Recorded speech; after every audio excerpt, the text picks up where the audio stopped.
I remember I went up to my father after seeing this video online. I think it was like a YouTube short. I saw someone doing the Elsa, showing the progressions. I was like, damn, how can he do that? I was like, nah, let me go to my father. We attempted the skill. We failed. I told my father, I will get the skill. 2 to 3 weeks later, I got the LSAT. And this was my first skill that I unlocked starting calisthenics. This was the start of my journey. If you can or cannot do the LSAT, maybe you get it through attempting it. If maybe you get it in 2 to 3 weeks. Start with this skill and you will get addicted to calisthenics and unlocking harder and harder skills. And I'll show you how to do it just like I did in this video. Why should you train for the LSAT? Bro, it's not the planche, it's not the front lever, it is not the handstand push-up, it's not the one arm handstand. It's a basic skill. It's a really basic fucking skill. It doesn't look that impressive. If you do it, people might ask you like, what the fuck are you doing? Just why are you lifting your legs? Like, people don't really know what the LSAT is. And like I said, you might think, yeah bro, this is really basic. So I'm not gonna train this. I'm just gonna train for the front lever handstand push-up, maybe the planche. Don't you think you need to drop your ego and do the fucking basic skill first because you cannot do it? No, it doesn't look that cool. And you cannot do the skill that doesn't look cool. Now you want to do the skill that does look cool. That doesn't make any sense. So keep in mind, training the LSAT helps with the front lever, with the handstand push-up, with the one arm, with the planche, because it gives you insane core strength. It literally gives you the core strength needed for this. If you just train this, you won't actually develop just core strength. You need to develop it somewhere else and then just fine tune it basically. And just so by the way, I have a course linked in my description down below. If you just want to go check it out, I just go into way more detail basically if you want to take calisthenics to another level. Bro, just, you can do it fucking everywhere. Me personally, when I unlocked the LSAT, it was like at my friend's home. I would do it when his mother was cooking food. I would do it at school. Just, there were two desks. I would just put my hand on this one, and just fucking do the LSAT over there. It's like, you just do it everywhere. You can do it on the ground. It's so fun once you unlock the skill. It might be a little bit more boring because of the progressions. It's not that fun. It's maybe not that fun, but that's where the training method comes in. It makes it a little bit more interesting. The time frame might differ for you than it did for me. So for me, it took about like 2 to 3 weeks to unlock the LSAT. It might take 5 weeks, maybe 7 weeks for you, maybe 2 months. Why? Because my genetics is, my core strength is insane. Like, I never trained my core basically before this. Alright, maybe a little like fucking crunches, sit-ups, you know, the basic shit. And just in this time frame, I just unlocked the LSAT. I don't know, maybe my neuromuscular connections just understood the pattern. I just got it really fast. If you've been going to the gym, you might also get it really fast. I know people who can literally just do the LSAT without even training for it. Alright, so we're gonna go a little bit more into progressions, like how, what. Just first, what are they? The tuck LSAT, advanced tuck. One leg kick is basically where you just alternate your legs. LSAT kicks, where both your legs are together, and final progression obviously is the LSAT.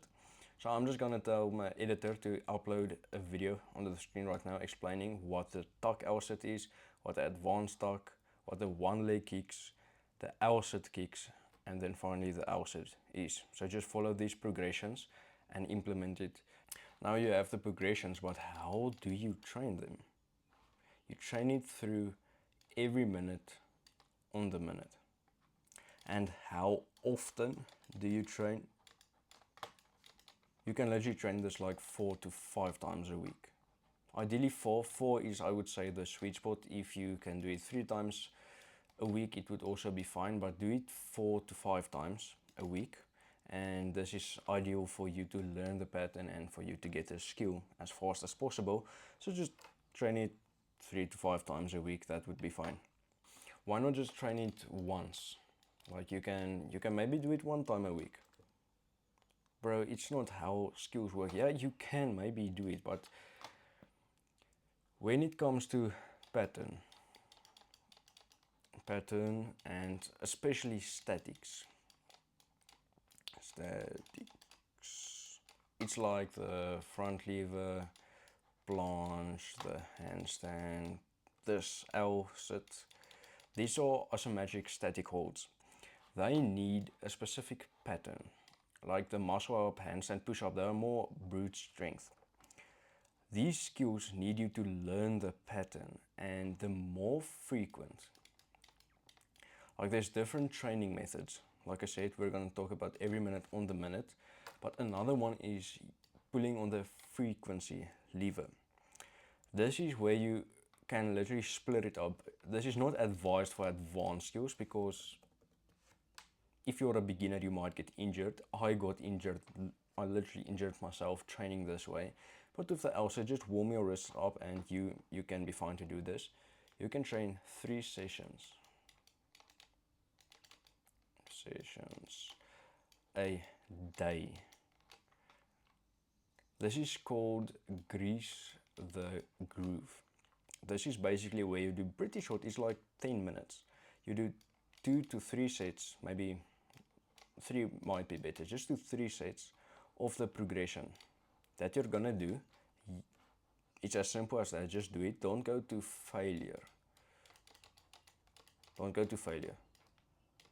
Just do 3 sets of the progression, 70% failure would be fine. And that's your session. Literally just do it 3 sets. You can maybe do 2 progressions if you really want. Then it's gonna be like 6 sets total. This is your session.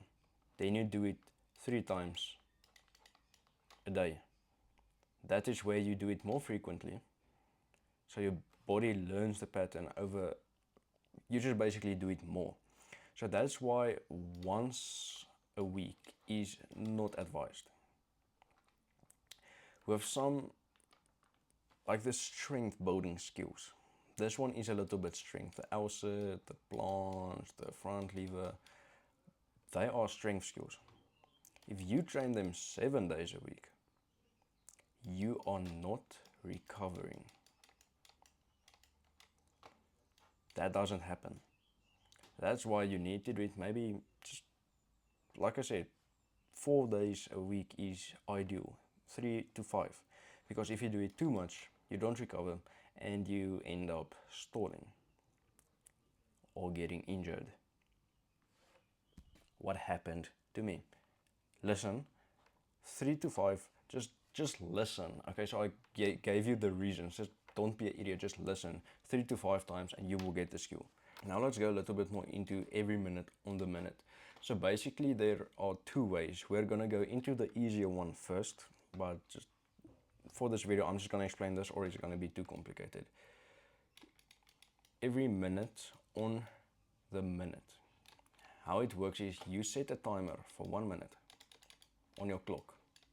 Let's say this is your fucking clock. For 1 minute. It can be your phone, it can be your watch, it doesn't fucking matter. Then you go do a set. Let's say you hold the L-sit for 10 seconds. Or you do reps for like 3 reps, whatever it is. You set a timer. After this, you press like fucking play. The timer runs out and you go again. For a set amount of minutes. Let's say you do it for 10 minutes. You literally do a set and then you do it every minute. So your rest is 1 minute. And then you do it for a certain amount of minutes. This can also be 15. After this, you can maybe rest like 5 minutes. Then you can just do it again. For let's say 2, maybe 3 times, maybe once is enough. It depends on you, it depends on your strength, you'll be able to see. But basically this is how every minute on the minute works. You set a time, you do it. You rest for the minute, for a set amount of minutes. That's it. It's really not that complicated. So let's say you use a progression like the tuck. You do your tuck L-sit. You hold it for, let's say, 10 seconds. Pretty cool, pretty good. Then you rest 1 minute. Your rest. And then you go again. Maybe this is 8 seconds. But what happens if you do it and let's say you're on your 6th set, but you cannot hold the L-sit anymore? This is where you can, if you're doing the advanced, you can just go into an easier progression. But if you cannot do the tuck yet, remember raises are a thing. You can do tuck raises. For this you'll need parallels, like for the sake of the video you can do these everywhere, but for this you actually need parallels. Then you can go down and raise. Then you do the easier set for, let's say, 2 raises. Okay, cool. Then you fail, you cannot do the raises anymore at the 8. You're at 8 minutes, you wanted 10. This is your first training session, maybe second, third, fourth. Bro, it's fine. Just stay, you did 8, okay, cool. Next time you might get 10. Maybe not, maybe you'll get 9, maybe you'll get 8 again. But over 2 weeks, you'll definitely get 10. So don't be an idiot, basically. If you can only do 8, that's fine. But the other way to do every minute, oh my word, every minute on the minute, is you set a timer for 1 minute. That's 60 seconds. Then you do the hold for 10 seconds. And then you only rest for what's left, 50 seconds. This one is harder. With other words, you're starting out, so just do not do it. Do this one. Okay, where you just have the full minute rest. This is a training method, and like I say, just do the frequency play as well if you want to do this, using Grease the Groove. Just do like wrist rolls to warm up your wrists. Okay, you don't want to get injured, so just warm up your wrists. I know it might hurt a little, just if it's like not more than the rule of hurting wrists, it cannot be more than 4 out of 10. 4, not fucking 0. If you have 1 out of 10 pain, oh, I'm afraid I'll injure myself, bro. It's like, that's fine. It's fine. What if someone comes to you, let's say he lifts in the gym and he does the exercise and he says, bro, it's fucking pain. It's like, it's pain, right? Pain. You tell him, just, bro, push a little through, because that is where you build the strength.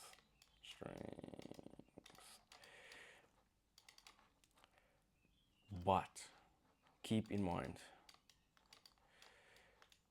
you cannot push through 4. Then you will get injured. So this is basically what you have to keep in mind. Little pain in, this is more for like the planche, the front lever, the handstand push-up. Like these harder skills, you'll feel pain. If it's little, it's fine. If it's more than 4, or actually if it just touches 4 a little, just stop right away. Never push through.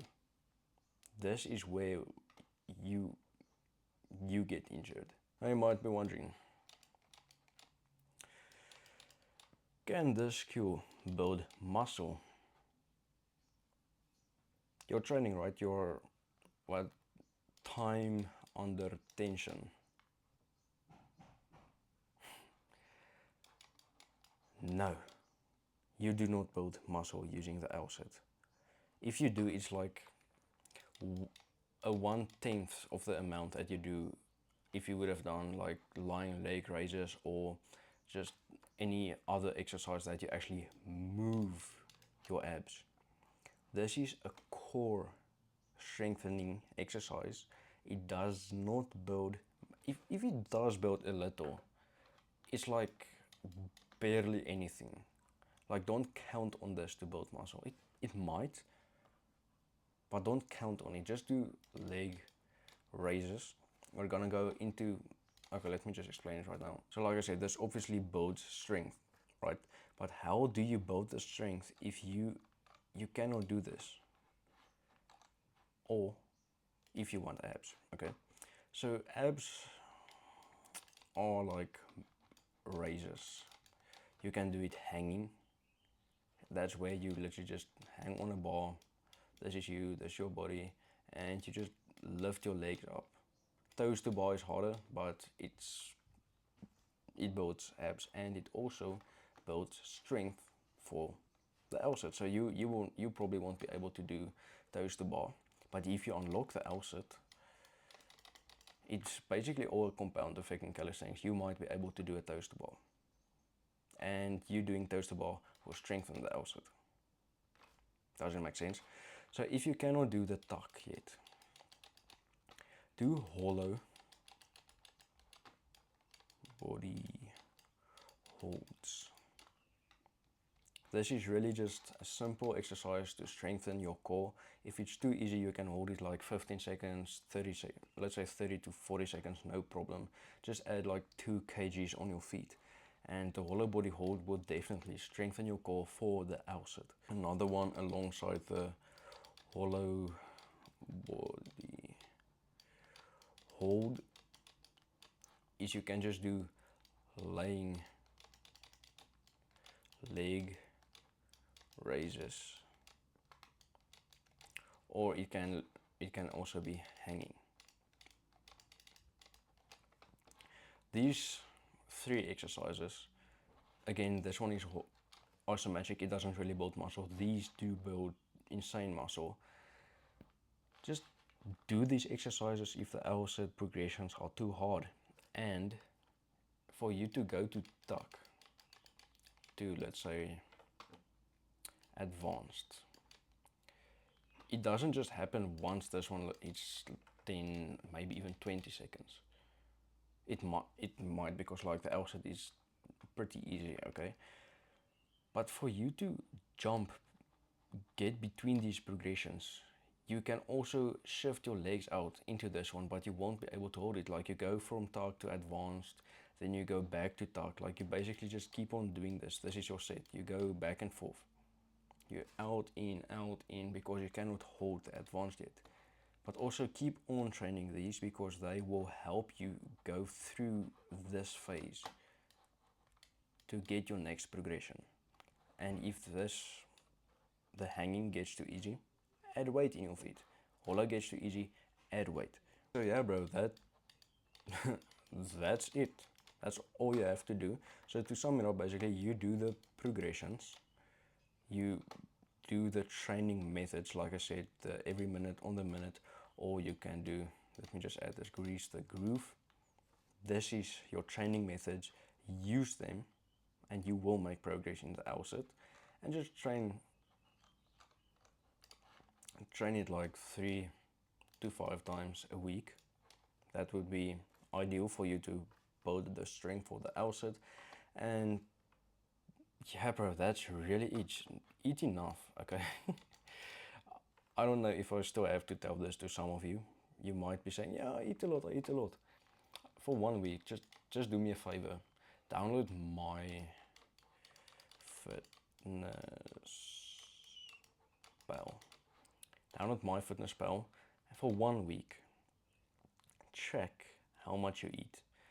Do this simple math. It will ask you a few questions. It might say it 10k kilojoules or fucking 2500 calories. Just choose the one that basically your country uses, and you will see you are not eating enough.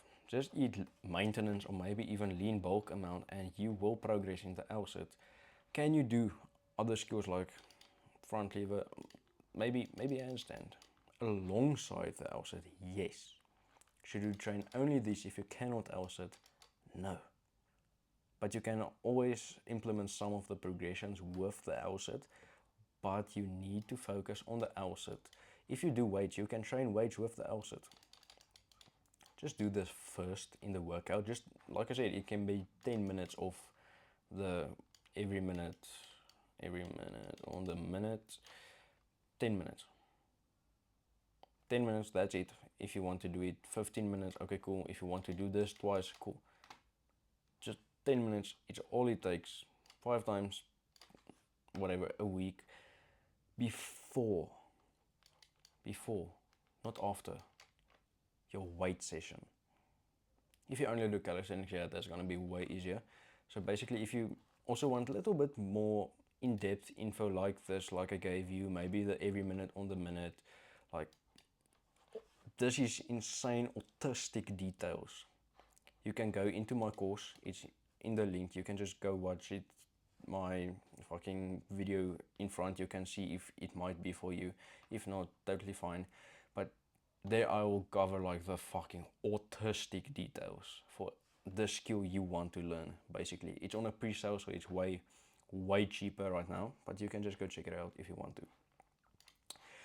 Now, you're probably here and you're like,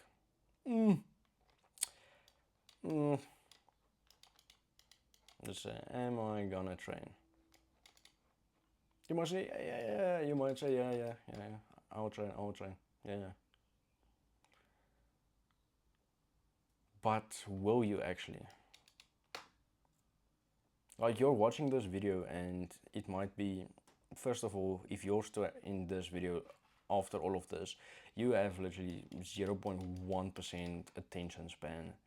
So if you literally are here, you have no fucking excuse of not training the LSAT. This one does not take that long. It might be a bit more boring, but your risk for injury is lower.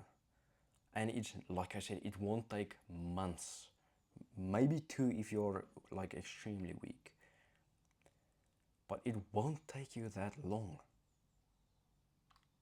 If you hit it for like 5 seconds, you got your first LSAT, that's it. If you already have 4 seconds, that's already really good. 3 seconds, you don't know, yeah, it's still a while to go, right? No, if you can do 3 seconds, 5 is around the corner. The LSAT is not that hard compared to the rest. Basically, if you've always said, I want to do Calis, or I've seen these guys do it online and fucking TikTok. Yeah, you saw the people do it, you saw these advanced skills. Man, it would be cool to do those skills, bro.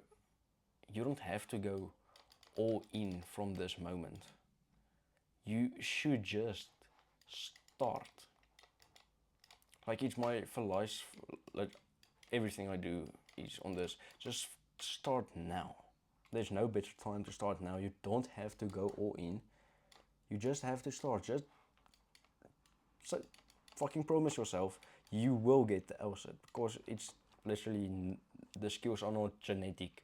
Oh, I won't get it. Some might get it faster, yes, but you can and will get the LSAT if you make yourself the fucking promise right now. Say, I will. Just, I don't care how the fuck you do it. Just tell yourself you will get the LSAT. If you don't, your self-esteem literally goes down. And your confidence goes down. So I don't know if you want that. Can you trust yourself? You've always said, yeah, if I can do that. Let's say I do a cold shower every day. Someone might say, yeah, if I wanted to, I can do it. Then why don't you? Yeah, because I know I can do it. Like, that doesn't make any sense. Yeah, I know if I did train for the LSAT, I probably will get it, yeah. Then why don't you?